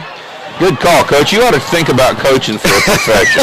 That is a great throw and a great concept. And they're giving, it's wide side of the field, solo receiver. I'd love to take a lot of credit for that, but that's, these young 8-year-old kids playing video games might be able to diagnose that one. Here we go. We got wide trips to the right by Mainland. No help in the middle of the field whatsoever. Yeah, it's a man-free look. Here comes the blitz. Here comes the run. It pops. And here goes Killens, who may set a record for rushing here tonight. What a great run by Adrian Killens. And we haven't really mentioned the offensive line from Mainland, but they do a fine job. They don't stop. They get after their defenders, and they stay on their pads. And great cut, great score. 27-7, 3:52 in the second quarter, waiting for the extra point. Tow Truck Harris, number 60, Sean Glenn. You've got Nick Ruse up there. Those guys doing a fine job. And again, they set their trips wide, so wide, and you got man coverage. They bring 3 with you, and they help with the 4th. There's nobody in the middle of the field, whether it's a post route out of the number 1 or a broken running back run up the middle. There's nobody to help you there. And old guy told me one time, a long time ago when I was a young coach, I could never play football without a man in the middle of the field. And I generally kind of adhered to that, and that might have saved South Lake. They may have scored a touchdown anyway, but they might not have scored it on that play. But that safety's just out of position, has too much ground to cover on an athlete as superior and as fast as the bunch that they're running. And being at practice the other day, Coach, we see it here. We're watching these guys play. But to be at practice and look at the scout teams and look at the other guys that we don't see in the game that are walking around down here on the sideline, Mainland has so many guys who can take that same kickoff and get 52 yards out of it and, catch the post route or catch a little swing pass and turn it into a big play. They have so many athletes, and that's not a detriment to the way they're coached, or there's much more to it than just having athletes, but they do have a plethora of great athletes as Nick Baudette gets set to kick it off here. 28-7, 3:51. Just when we thought South Lake had kind of climbed back in, at least to the momentum portion of the game, their momentum is just kind of kicked right in the teeth with a big kick return, a couple play touchdown drive, and here they come. This is why they're number 1 in the state, Coach. It sure is, and they got a lot of speed on this kickoff coverage team. It's a little pop-up kick to the left, going to be fielded on about the 25-yard line. Don't hesitate. Courageously. And we got some hesitation, and we caught it on the 33, ran out of bounds on the 33 or 34-yard line. Perhaps courageously was not the right term. Number 7 right there on the return, DJ Allen. DJ is just a little fella. He's a junior. He's 5'4", 147. So maybe the courage was just putting his pads on tonight, Coach, because I tell you what. Just stepping out there. Just stepping out there tonight, because this is not the bunch that you just want to. This is not child's play out here. This is a good football team. And they're going to show this through the playoffs, and we've been talking about this all year. We feel like this football team has a chance to do some things.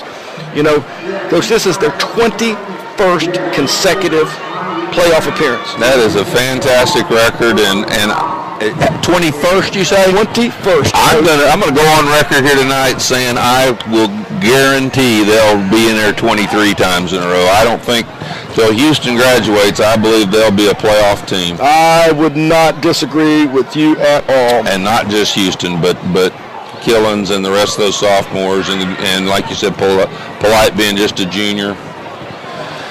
All right, we've got another penalty. It's going to bring the ball up here for Southlake to the 36-yard line, 1st and 10. 3:46 to go, 28-7, 1st and 10. The Eagles need all the help they can get here. They've kind of found a little something with their quick drop. I think the adjustment for Mainland would be just to soften up their coverage a little bit, and they're not going to have time to take 7 steps and drop back and throw. No. If they continue to press, though, he's going to be open 15 yards down the field, and you can get that one out. And they're going to run a little toss play here. And Coach, they got a little something here. That's 5 yards. We'll take that, running it into the boundary. They've moved Florida State commit Westbrook over here to cover the wide receiver. He's typically a safety, I believe, but he's playing corner at this point. Yeah, I think the injury with Baker and having Bostic out there, they probably felt like that was a better matchup. And he's staying on either on the wide field or he's following Walker. And we have Walker's come both times this way. We're not sure. But they're going to try to take that. They're going to try to take that away, as they've seen that number 3 is the go-to guy on the fade route. Here comes the inside linebacker pressure. They're just showing it, and he drops the ball. It had all the effect it needed to have, Coach. Yeah, we got a flag thrown in there, I think, but maybe it was just a shoe or something that came off. I'm not sure what it was. Coach, that's the first mistake Nick Gadetti's made tonight. They sugared the linebackers in there on the pressure. They haven't picked up all night. He got a little jittery, came out from under a little early, laid it on the ground. Mainland recovers. 2:56 left, 28-7. Not what the Eagles needed. No, sir, it is not. They needed some first downs. They need some points, but they haven't been able to do much here tonight against the Mighty Bucks, and Mainland comes back out still in the first half. 3 minutes to go in the second quarter. It's going to be a doubles formation, it looks like. 2 receivers right, 2 left. I would assume that's Adrian Killens still over there in the backfield. Can't see his number from here, but I think that's who it is. We'll know in a minute. Still nobody in the inside. We're going to get flag. Mainland linemen are clapping their hands like it's an encroachment or offsides. See what the referee's going to think. Now they're backing up. They clap their hands, now they're backing up. So we've got, looks like illegal procedure, dead ball, false start against the Bucks. Brings up 1st and 15, 2:48. Trips right, single receiver to the left. Wilford Taylor's going to have to run a post route at some point here, Coach. And this looks like passing splits to me. It looks, I would think, all right, they're going to single receiver the stop route now. Just take what they give you. Yeah. You know, and a good play by the DB, just kind of held his water out there. Again, that's number 9, Chris Freeman. Coach Woolen said he's been a great surprise for him. You know, he doesn't come up and try to make a crazy play, get his head down, and give up a huge play there, because he's all by himself. There's nobody else there. Changed their safety look a little bit here. Now they try to go to the sluggo up top. You're going to get a flag for holding against Mainland, I would guess. So this will be a for not play. Incomplete. If they decline, it'll be 3rd down. If they take the penalty, it'll be 2nd and about. It's going to get Marcus Tatum, 18. Coach. They're going to get Marcus Tatum on the hold there, number 64. And they tried to come back and run kind of a sluggo deal over there. And South Lake had changed their defense. Their safety got to the middle of the field, and all he did is he just opened up to the solo side that time, and he was looking for that. Houston looked to go there. It wasn't there. When he pulled it down, changed directions, Marcus Tatum, obviously he doesn't know that's going to take place, and just grabs a hold. Huge penalty. It really is, Coach. That looks like an awful long. But anyway, here we go. It's a doubles formation, 2 receivers each side. Adrian Killens to the right of Denzel Houston. We're going to have another penalty. Maybe a timeout Mainland. Timeout Mainland with 2:03 left, 28-7. Buccaneers going backwards here, but have established themselves in the game right now. And, give South Lake team credit. They are hanging tough. They're continuing to play hard. They just can't turn the football over. And no, you can't. On the other side of it all as well, we've got 28 points on the board for Mainland, and Mainland has thrown the ball to them twice. That's right. That's right. Mainland is always just one snap away from taking it to the house, and, you could never relax. Absolutely. If this was 28-7 the other way, I still think Mainland be in the ball game. I would not disagree with that, Coach. Just too many weapons, and things happen too fast.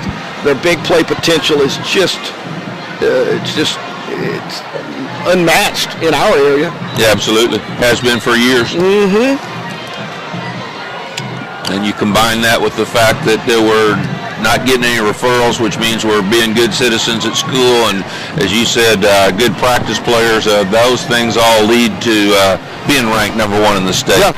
And I like to see those things go in combination. I'm with you, Coach. I think those are some of the things that we, in our philosophies, and being on the sideline, I'd like to think that we share that, and I think it lends itself to not being #1 in the state at the start of the playoffs, but perhaps being #1 at the end of the playoffs, which is what everybody would like. That's when it matters. That's illegal motion, but they didn't call it. Houston's calling for help. He uses the referee, makes the throw to Killens, and we're going to gain about 2 yards, but it's still going to bring up a 3rd and about 22. And honestly, a great 2-yard game. Yep. A 2-yard game that many quarterbacks out there cannot. That's a throwaway and you're back to the line of scrimmage, or even maybe a sack. It's just fun to watch Houston with his poise of being under duress, but yet I can take the time to tell you to get open and where I'd like for you to get open. Move right, so and I'll come on over there to you. No question. Mainland into doubles set again here.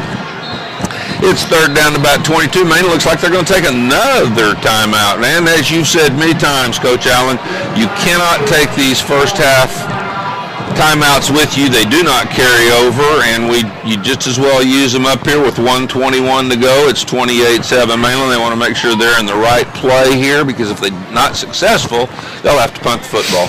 Yeah, and with 1:21 left, maybe not in the result of the game, but it's when it is kind of decided at 35-7 at halftime it's pretty much insurmountable for a split back veer team.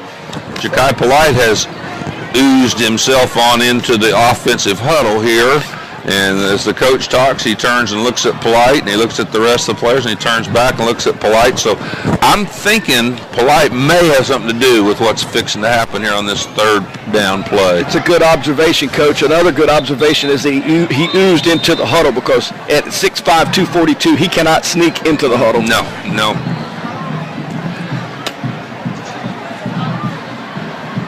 Still got a lot of conversation. One of the things that's going to have to take place here, I understand they want to score the ball, but we have a 1st down issue here. We have 2 downs to get, basically 20, 23 yards, and they've got to take care of that piece of business as well. Now, they've got Polite going wide field as what I would call the X receiver, and there's not covered up over here. 26 and 27, Ford and Walters go over to cover up,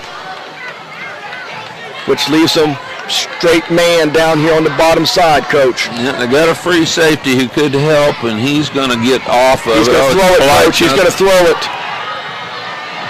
Oh, nice try. Beautiful conceived play right there. a hitch pass, and then we're going to have... We've got two in different places. Now, the one could maybe be a roughing. I'm just not sure what this down here is.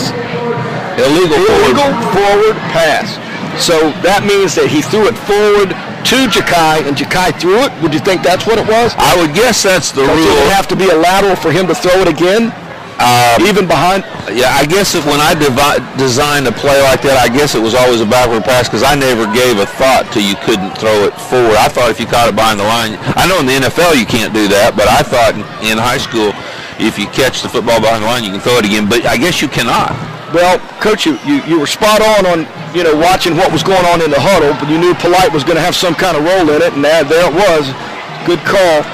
And again, Southlake stands up, and Brandon Walker's back to receive the punt from Ja'Kai Polite, who's now thrown it, and tackled people, and punted it. That's one way to be a triple threat, right? Yes, it is. That's what.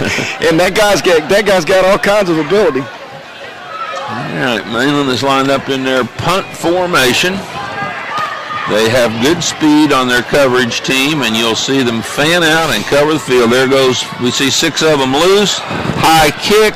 Kicks it away from Walker. It's going to take a Mainland bounce. Oh, it's going to leave Southlake in with 90 to go and 1:02 remaining. 28-7, Mainland Buccaneers in control. Southlake trying to hang on here.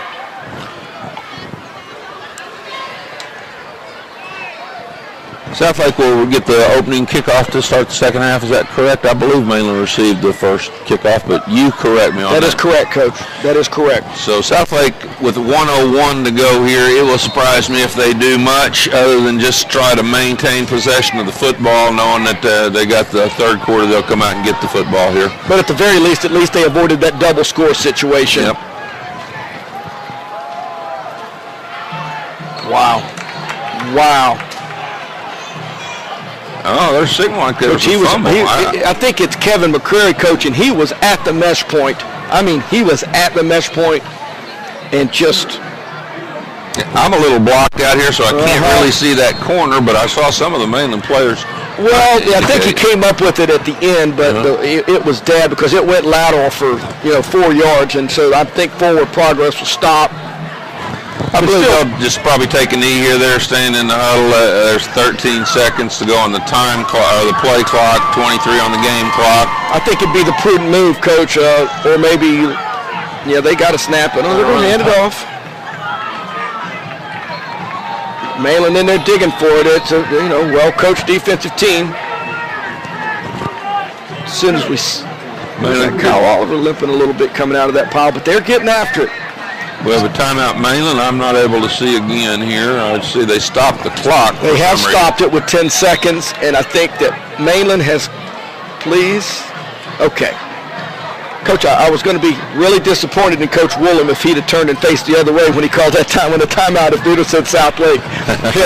They don't want to do that. They like for that 10 seconds to be gone, and I agree with you. I think that maybe they... 3rd and 8 here. Typical football play lasts 6 seconds. So it'll be about 4 seconds to go when this play is over. I would think Mainland's out of timeouts. They called 2 earlier, so that should be the 3rd one. So there shouldn't be any more timeouts left. And I'm sure both teams have been apprised of that situation. So we'll see how Southlake responds. If Mainland's out of timeouts, they probably will just take a knee. If they're not, they might try to run some sort of a play that eats a little bit more of the time off. Yeah, maybe some kind of roll, pass. I don't know. We're going to see, Coach. They handed it off last play, so you're a running football team. I guess you've got confidence in your ability to do that. But just as they can make big plays on offense, the Mainland's just as apt to make a big play on defense. Toss. Yep. Almost intercepted. Coach, this is really, there's 4 seconds, 3, 2, 1, and that'll do it for the first half. We're going to take a break here at Larry Kelly Field. 28-7 in this regional quarterfinal game. The Mainland Buccaneers on top of the Southlake Eagles. The Southlake Eagles going to try to regroup at halftime. And the Mainland Buccaneers will get the ball in the second half, and we're going to see how they can respond to being down to the #1 team in the state. We're going to take a break. We'll be right back with some halftime banter.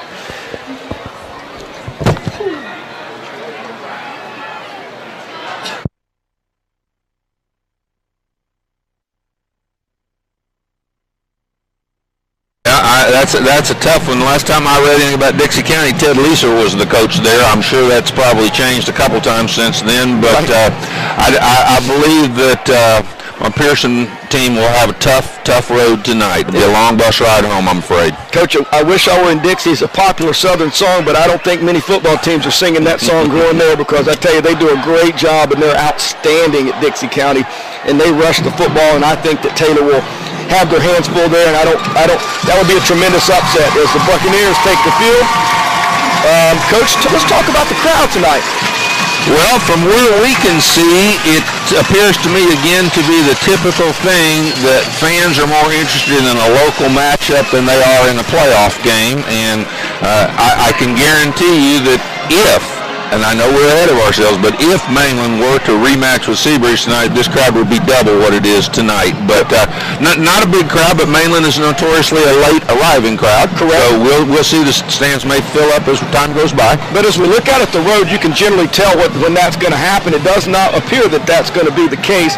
And one of the things that takes place with that too, Coach, is the other teams, there are only, 4 area teams that are playing or whatnot, and those teams get either put out or what, and other schools bring people and fans, and it adds to the whole allure. So it looks like the Buccaneers are getting set to receive, and it should be Angel Puente for the South Lake Eagles, teeing it up in the middle of the field and getting ready to get this thing started. Coach, I'm excited about this. I am excited about this too, Steve. As you well know, this is what everybody lifts all the weights for in the summer. We see that on the NFL highlights. We hear people talk about it all the time, but playoff football is just, in my estimation, there's nothing like it. It's awesome. I explained to both coaches as I talked to them on the field before the game here how big a difference the 2 feet between us was, and all the internal strife that you've got going on as a coach right now, getting ready to kick this thing off, and we're set to go. And I know both teams are antsy to get it started, and we're going to get this thing going here. As Angel Puente gets ready to approach it, we're going to kick this thing off, and we're going to have a football game, Coach. Here we go. Nice deep kick, going to be fielded on about the 8-yard line by Mainland. Looks like Will Collins, maybe.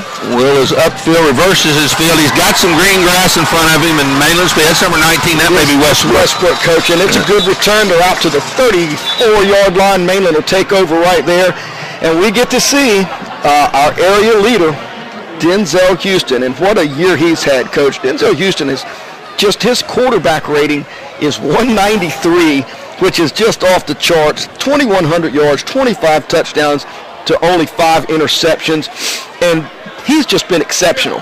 And he's just a sophomore. I heard a lot about him last year. I saw him play a little bit of wide receiver on last year's team, came in and got a little experience at quarterback, but this has been his show this year, and we have a hold on the play.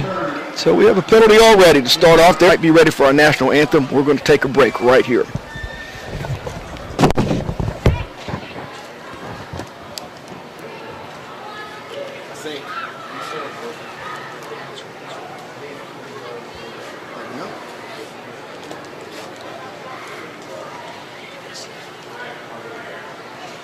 I didn't even know there was a clock here. You can't really see the clock that well over there. It gets a little skewed up over there when you.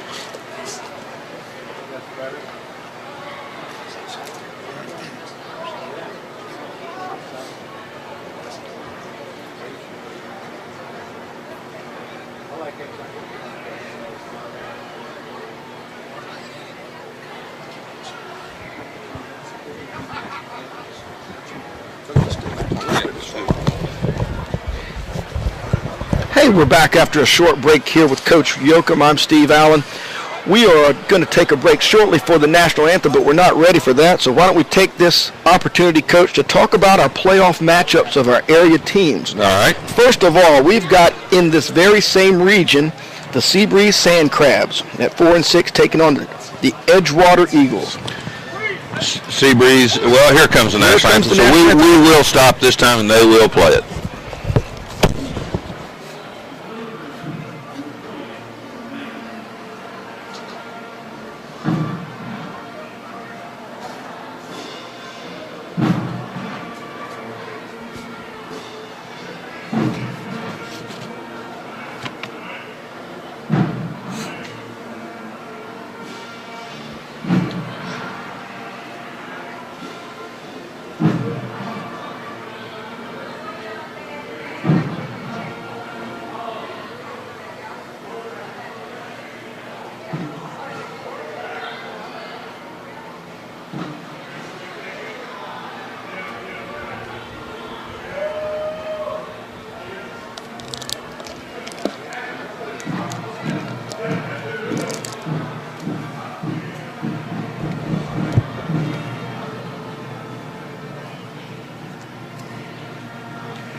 Back to the SEABREEZE Edgewater game over in Edgewater, Florida, which is in kind of in the center of town, I think, over there in Orlando. That football team over there has a very powerful offense, and when you are the district champion. Yes, you know, Steve, every time I can remember being in the playoffs, I didn't really give a whole lot of consideration to it. I thought we'd done a good enough job during the season to say, man, this is what we've worked for, and you know, when it's lose or win or go home situation, I don't think you have to say too much. There might be an occasion if there's somebody really down. You know, I would look maybe the other district in this, the other two teams from these two districts playing tonight. I could see where Edgewater could be a little overconfident looking at SEABREEZE's record, but here tonight with an 8-2 team and a 10-0 team playing, I don't think anybody will look past that. And back to the Mainland practice, you know, that old axiom that you play like you practice, I think is quite true. And if you've got a good tempo at practice and things are going well and kids are getting coached up and their attitude is right and they're focused, you can get an awful lot done. Without those things, you just will not practice. So I'm sure Mainland has done a good job. You mentioned to me they've got 12 coaches that work at Mainland High School. Yes, Coach. They have, Coach Wilson shared with me that they have 12 coaches in the building, which, as you well know, after putting together staffs at a number of schools, it's an anomaly. I mean, that's incredible. Without a doubt, and it goes a long way, I think, to in the last 2 years. Last year, Coach Wilson told us that his players didn't get a referral throughout the course of the season, and this year they've had one referral. And I think that speaks a lot to what those coaches do off the field at Mainland High School. I'm sure they're there to put out any fires and to encourage people to make right decisions. And so I would say that they're, you know, having that many coaches on your campus would just have to be a blessing. Well, kudos to, first of all, to their administrative staff to understand the importance of having those men there to do those jobs and be around those kids every day. I think that's important. And the coaches themselves and Coach Wilson for the job that they're actually doing. And I don't care where you're coaching at. If you're only dealing with one referral in a semester, you're doing something right. And you've got some kids that are focused. They're aimed in the right direction. In talking with Coach the other day about the kids in, they did about a 2-hour affirmation session. You know, I know those kids through the summer and through the off season have worked really hard, and they've kind of had this time of year marked on their calendars. You know, they've been disappointed 2 of the last 3 years to get it all the way to the semifinal and be beaten by the same Miami Central team. They've scouted Miami Central. I have seen Miami Central twice myself. I think they match up really well. Again, another pitfall that you could run into with your football team, although you are focused in a win or go home, when you've been down the road that far and you've been that close and you've been there, and I have to say that having been there myself, you're close enough to smell it, you're close enough to see it, and you just want to do what you got to do. We're going to get ready here. I think we're going to take a timeout. We understand not a great defense. You never know. Scores are hard to, it's really hard to judge because you don't really know the level of the competition, but that's the best case scenario for SEABREEZE, is to play somebody that they have a chance to move the ball and score some. If they're playing against a really, really tough defense, I think it might be a little tougher for SEABREEZE, but we can hope that both Mainland and SEABREEZE can win tonight, and if they do, there'll be a rematch right here at Municipal Stadium a week from tonight. And I think that's an awesome setup where you've got two teams that are long-time historic rivals who have an opportunity to come back and play each other. But, Coach, I think we might be getting ahead of ourselves as we have the captains getting ready. I see we've got Tow Truck Harris, we've got A.J. Westbrook, we've got Kyle Oliver, and I believe we have also number 15 there. That is Will Collins. And, Coach, Will Collins, just while we're on Will Collins, in the absence of Kalo Hanna, who could be back tonight, was at practice, moving around a little bit the other day, but Will Collins has done an excellent job. I can't say enough about that as the captains meet at the middle of the field. And let's continue on. FPC goes to Lake Mary. FPC is a runner-up, and Lake Mary is a district champion. You know, Coach, that should be a really good matchup. FPC's got Keyshawn Bird, the leading rusher in the area, has rushed for 16 or 1,700. Let me get that right. Let me get it exactly right. He has rushed, wow, he's rushed for 1,344, and he is something else, Coach. I think is the best running back in the area. They'll have their hands full tonight at Lake Mary. What about DeLand and First Coast? Well, I understand First Coast has an outstanding quarterback, and they're either 9-1 or 10-0, I believe. Steve, 10-0, and it's DeAndre Johnson. He's an FSU commit.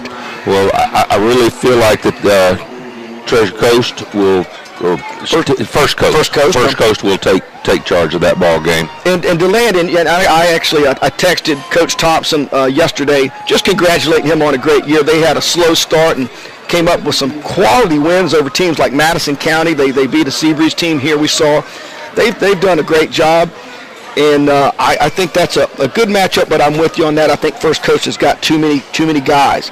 The next one in Class 2A, we have Winter Garden Foundation playing against our Warner Christian Eagles here. Warner Christian has not lived up to the press that we read about at the beginning of the year with the talent that they had. They are in the playoffs. Congratulations to them for that. But, again, I'm going to take the other football team in this one. Yeah, you know, Foundation, I've been in that football game before, and they tend to have a lot of talent, and they've got a couple D1 commits. I think that's going to be an interesting matchup. Warner Christian hasn't won a football game since October, and with a young bunch, and I'm understanding that Damaris Tillman could have an injury, and if that's the case, it's going to be a big hill to climb for the Eagles, I tell you right now, because Tillman is the heart and soul of that football team. Moving on to your favorite bunch, the Taylor Wildcats. They got to travel to Dixie County. There's one. Well, these officials are also probably from out of town, too, I would expect. Yes, sir. I'm sure that all the different regions are getting officiating crews that will come and travel, and the FHSA controls that. I always felt that the pace of the game picked up when you got to the playoffs. They seemed, the good crews seem to get the ball spotted and get you ready to play, and you better be ready to go. They sure do, and one of the tough things with that is you don't know how to handle, some of those crews because you've handled them before.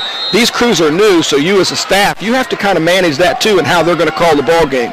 It's first and 10. Mainland's in trips to the right. They're going to hand the ball. Oh, play fake, nice play fake, and a slant down the middle. Is that Will? We'll have to see a number here. See the numbers. Number 24 on the catch. Coach, that's number 24. That would be Randy Baker. Randy Baker with the first catch of the night, first down. Mainland has moved the ball up into the territory of the South Lake team here. And they're back in the shotgun with the trips again. Moving fast. Fakes, yep. A little hitch pattern to the middle, number 9 or 8 on the reception. Can't see the number yet.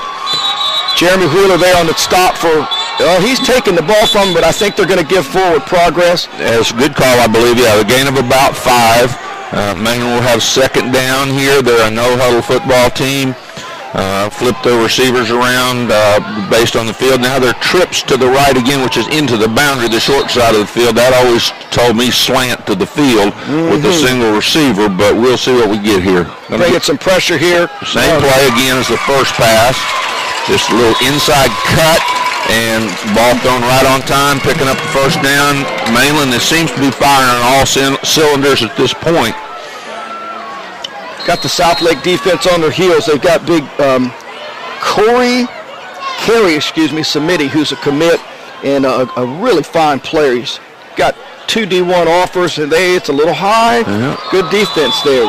We've got number 33, Trace McEwen, who's one of their standouts. And talking to Coach, he's a junior safety. His father's Terry. He's a volunteer coach with them. They've got a number of young men who their dads are on the staff. They have 3 actually. Tony McCoy's one, former Gator, and his son will be in there getting it done. It's TJ, number 70, 6'3", 295. Doubles formation, 2 receivers right, 2 left. Adrian Killens, the running back, in the backfield. One of the things that Mainland does is they call a snap count to check the defense, then they check the sideline to see what kind of play they want to run. So first time we've seen doubles formation. And they're bringing both inside backers on a run blitz, and they beat it, Coach. Wow. Yeah, they sure did. Killens somebody hit him about the line of scrimmage, but ended up making maybe a little over 9 yards. It's going to be short yardage for the first down here. Makes it tough on you if you're going to bring inside pressure and you don't make the tackle. Then the secondary's gotta be tacklers. Those safeties are within 5 yards of the line of scrimmage here, Coach, and I'm not sure this